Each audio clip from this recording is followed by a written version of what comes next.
If you're a longtime listener of Equipping the Core, you may remember that just a year ago, I took the reins from the original host, Manny Pacheco. Today, we're continuing that tradition as I pass the mic to our new Season 3 host, Ms. Morgan Blackstock. Morgan is a seasoned public affairs professional and a certified social butterfly.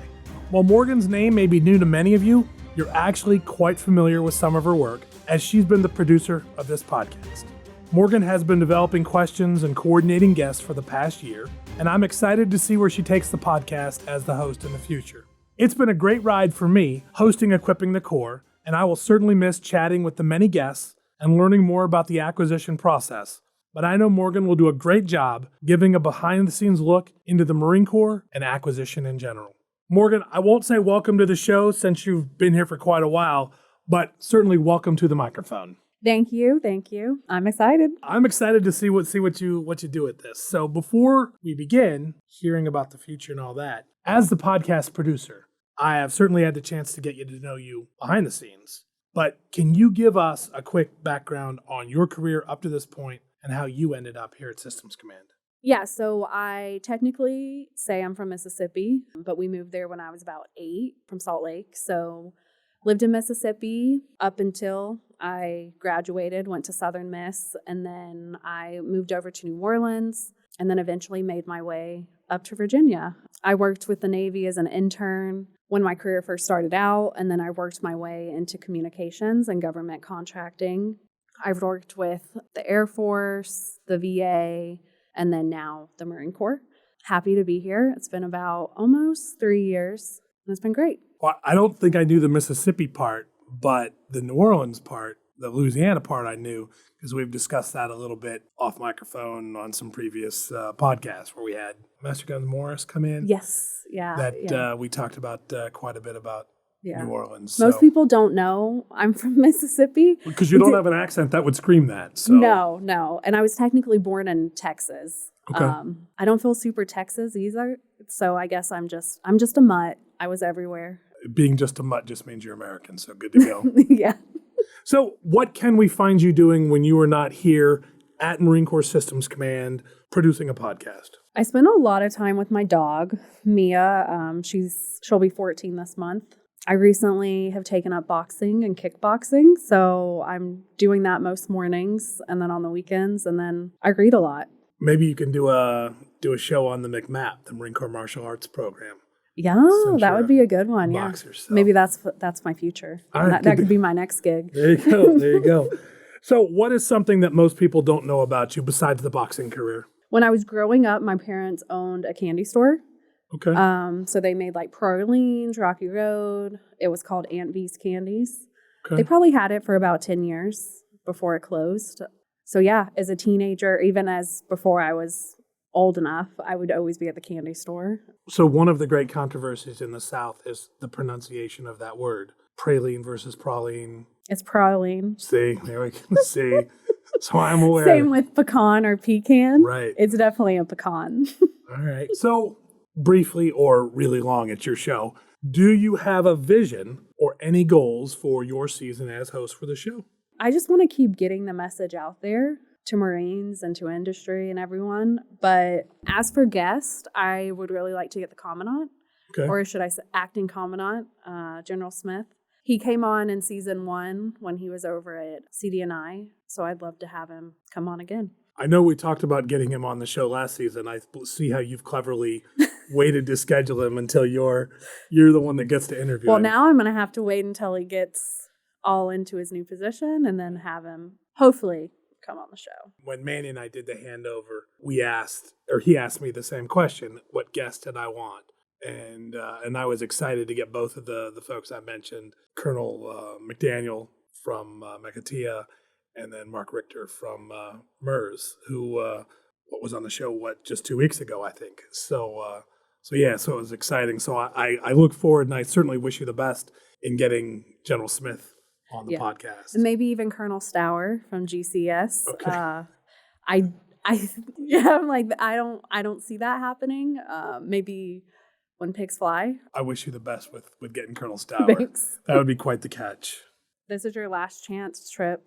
Is there any wisdom or advice you'd like to bestow on me? enjoy your interviews and make sure that the people that you interview is something that interests you, that you have an interest. And for me, my interests were very broad in acquisition, and we've really gone broad this year. And make sure that you ask questions to help you better understand acquisition, because if you're learning, then the listeners are probably learning as well. That's my advice. Not assuming that we all understand what everyone's talking about. Because I sometimes I feel like our guests, we just think that everybody understands what we're talking about because we're in this world of acquisition, but they don't. Right. I have a cousin who every 2 weeks he'll comment in a text chat that me and my cousins have, and he'll like, oh, I woke up this morning and boom, there's a new Equipping the Core podcast, happy day, happy day. And early on, he was like, hey, Tripp, you've got to get your guests to do a better job of spelling out acronyms. And he's absolutely right. I mean, we tell people that when they're going to be in a meeting and presenting in front of a forum that isn't completely familiar with all of your acronyms, and yet somehow we, whatever, weren't doing a great job of adhering to that in the podcast. And so I think that helped a lot. So, what are you looking forward to now that you're going to have a few hours back a week? Yeah, so it's funny because when you folks at OPAC came to me and said, Tripp, could you host the show for a year? You said it'll be an hour to a month. Now that was a bald-faced lie, and luckily for you, that it was a lie. I didn't. Well, going in now as the new host. So I don't know that I ever stopped filling my hour or my weeks with 40 hours of safety work. I think I'll miss doing this, actually. I have enjoyed working with you and the other folks in OPAC and the sound engineers. Jim, I'm going to give you a shout out. Jim's great. Jim's awesome. I'll certainly miss that. I won't stop listening to the podcast. I listened to it as Manny was putting out episodes. I listened to the ones where I've been the host, even though I think most of us hate our own voice. Yeah. And so I too intend to listen to all of your episodes because I think there's a lot to learn. We have a lot of systems here at Syscom, a lot of gear that we're putting out to Marines. I think there's a lot of change coming to the Marine Corps with Force Design 2030, what that's doing to the Marine Corps, and then by extension, what that is doing here at the command. And so I think that you'll be the host of this show during a lot of institutional change at the command. I agree. And so you'll get to be exploring that on the fly, sort of building the plane while it's in flight. So yeah. Force design is shaping the way that we're operating these days. So that'll be fun to listen. I was going to say watch. It'll be fun to listen to. That's what I'll do with my extra time. Maybe one day it'll be on video and you can watch. Do a watchcast instead of a podcast. So put it up on the Command's YouTube channel. Yeah, Jim would be happy. Is there any wisdom that you would want to impart on the acquisition workforce? My advice for the acquisition workforce is probably what my advice would be to any workforce anywhere. And that is one that was given to me early in my career. Try to be professionally curious. Yeah. Never assume that you know everything that there is to know about your job or your function in your job. Constantly seek to expand your knowledge, the depth and breadth of your knowledge about whatever it is you do and your workplace does. For us, the command does. So I think that's my advice. That's great advice. Be professionally curious. Yeah.